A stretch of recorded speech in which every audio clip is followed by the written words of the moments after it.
Perusal of record shows that the petitioner had mentioned in the plaint her address of Faisalabad, and in paragraph 9 states that she is residing in Faisalabad full stop. It is a settled principle of law that in family matters the court within the local limits of which the wife ordinarily resides has the jurisdiction to entertain dispute regarding the same full stop. In the present case, although the petitioner claims that respondent resides in Lahore, but the respondent has claimed that she now resides in Faisalabad full stop. Law does not provide for a wife to reside at a particular place for a particular period of time before it could be concluded that the wife ordinarily resides at that particular place before she could file a suit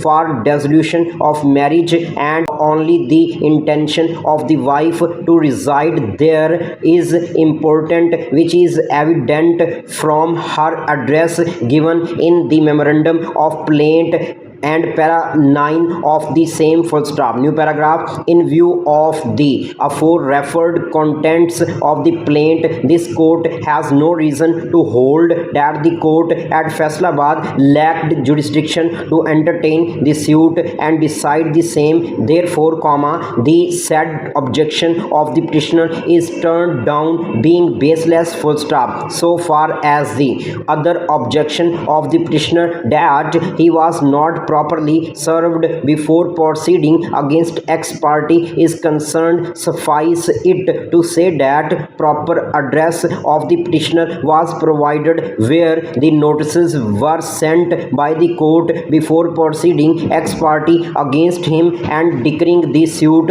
after his non-appearance full stop. The court had satisfied itself that despite notices the petitioner had not appeared, and thereafter proceeded further in the matter and decided the same full stop. Such findings are based on sound judicial principles full stop. New paragraph.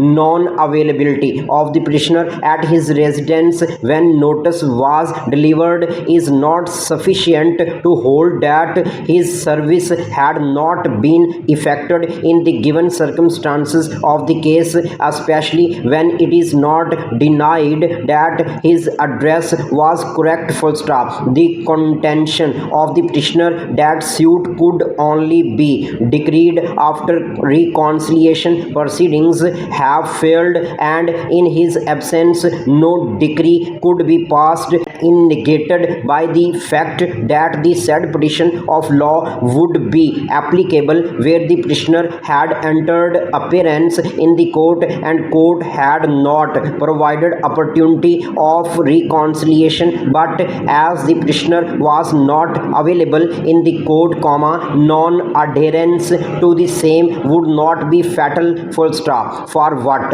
has been discussed above, this petition being devoid of any merit is dismissed full stop.